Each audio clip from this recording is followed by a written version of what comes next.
I have delivered 14 royal children in my 30 years as a physician of the Velithi court, and I want that said plainly before I tell you the rest, because what happened in the amber confinement room was not a failure of skill, it was a failure of hands. Mine, and 8 others belonging to men just as trained as I was, just as certain, just as wrong. The Queen's labor had gone 11 hours when the midwife of record, a stout, capable woman named Iola Bren, who had served the household longer than I had, told us plainly that the child was lying wrong, breech, and worse than breech, turned across, one small foot already pressing down where the crown should have been. Iola had tried what she knew, so had I. So had 8 other physicians summoned from 3 provinces, men with instruments gleaming under lamplight, men who had studied the Velithi birthing text since boyhood. None of us could turn her. I want to be honest about what 9 failures looked like, because from the outside it probably sounds like 9 men standing uselessly in a doorway. It was not that. Physician Toril Vance, the eldest among us and the one who had trained half the room including me, spent 40 minutes with his palms pressed to the Queen's belly, in the exact posture the old texts describe, murmuring the calming phrases every Velithi physician learns before they are permitted to touch a laboring mother. This time the Queen's breathing only grew shorter, and Toril stepped back at last with his hands trembling, an old man discovering for the first time in his career that his hands did not know what they were touching. We tried heat. We tried pressure applied by machine, gentle rocking cradles designed for exactly this complication, each one calibrated by royal engineers to coax a child's position without harm. Every device failed, or, worse, made the Queen cry out in a way that told us we were making it worse. By the 10th hour past midnight, Queen Isolde Varn's face had gone the pale gray blue of exhaustion beneath her natural silver blue skin, and the king stood at the doorway not speaking, because there was nothing left in the room worth saying. By then the room had the particular silence I have only heard twice before in my career, the silence of trained people who have run out of trained things to try. Somewhere below us, through 3 floors of stone, the ordinary business of the palace went on without knowing what was happening above it, indifferent to the fact that the confinement room had become the only room in the empire that mattered. That is when someone, I never learned who, and I have asked, because I would like to thank them, remembered that the laundry service on the lower confinement corridor employed a human woman who had once, on the western docks before she came to court service, delivered children for a living. It was not a credential anyone had thought worth recording. A junior steward had simply heard her mention it once, in passing, the way people mention the ordinary facts of their old lives to no one in particular while folding sheets.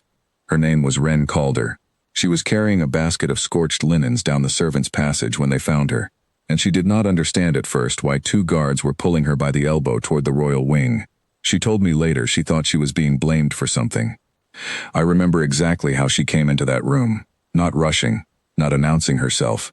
She set the linen basket down against the wall like she meant to come back for it, wiped her hands on her apron, and asked the Queen, not the physicians, the Queen, if she could touch her belly. Nobody had asked permission in 11 hours.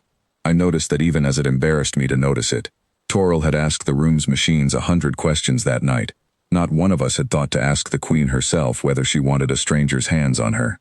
The Queen said yes. I have wondered since whether some part of her recognized, before any of us did, that this was the first person in the room speaking to her as a frightened woman, rather than as a royal patient to be managed.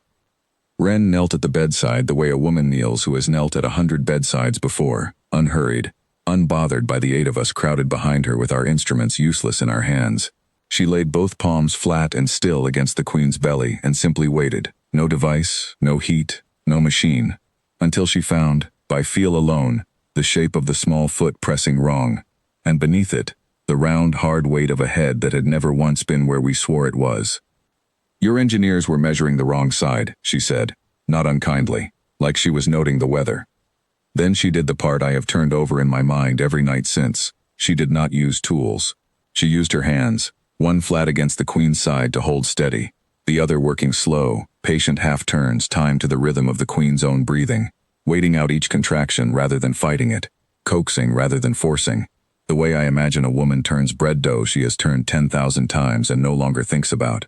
She hummed while she worked, some tuneless thing under her breath, not a lullaby, just a sound to breathe by. She told the Queen when to push and when to hold, and she told her in a voice so ordinary that Isolde Varn, Queen of 100 worlds, a woman who had never in her life been spoken to like an ordinary frightened person in labor, visibly steadied at the sound of it. It took perhaps 4 minutes. I timed it. out of old habit, the way I time everything, and I am ashamed to say I did not believe the number on my own instrument. 4 minutes, and the child turned. 20 past 4 minutes more, and the Princess Heir of Velithi was born crying into a human laundress's scorch-marked apron, because nobody had thought to hand Wren a proper cloth and she had not thought to ask for one. I have replayed what followed 100 times, trying to understand why it moved me the way it did. It was not dramatic. Wren did not weep, did not look up for praise, did not seem to register that she had done anything the room would remember.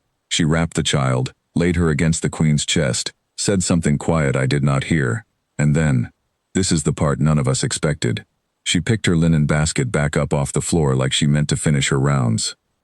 The king caught her at the door. He did not know the correct words for what she'd done, so he used the wrong ones, formal and stiff, offering rank, a title, quarters in the royal wing, physicians under her authority, mine included, he said, and meant it as the highest honor he knew how to give.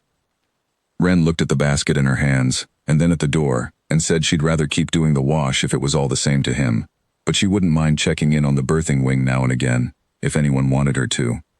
It was not humility for show. I watched her face. She meant it exactly as she said it. The wash was hers to do, and had been for years, and she saw no reason a person should stop doing the work they were good at, simply because a room full of important people had finally noticed them doing it. The queen was the one who understood. She asked, not ordered, asked, whether Wren might be moved from the lower laundry to the wing nearer the nursery, where the linen still needed washing, but a person could hear a child cry through the wall if one ever did again. Wren thought about it for a moment, the way she'd thought about turning that small foot, unhurried, and said that sounded fine. That was 3 months ago. She still does the wash. Nobody calls her by a title. There is no plaque, no announcement, nothing recorded in the household roll, beyond a single line a clerk added, noting her transfer to the nursery wing laundry. Torrell Vance, who has not spoken of that night since, nonetheless began, without explanation, walking the nursery corridor himself once a week, and I have seen him stop outside the laundry room and simply stand there a moment before moving on, as though paying a small private toll he owes and will go on owing. Every physician on this staff, myself included, now knows to send for her the moment a birth goes wrong before we try a single instrument, and I have stopped being ashamed to say why. I asked her once, in the corridor, how she knew where to put her hands when 9 of us with every device the Empire could build had failed to find the same spot. She thought about it the way she thinks about everything, unbothered, unhurried, like the question cost her nothing. Machines measure, she said. Hands feel. You lot kept asking the machines what was wrong. Nobody asked the mother. I have no answer for that, which does not indict my own 30 years. I have stopped trying to find one. I simply make sure, now, that when the confinement room goes quiet and the lamps burn low and none of our gleaming instruments can find what's wrong, someone walks down to the laundry corridor first and asks the woman folding linens there if she has a minute to spare. She always does.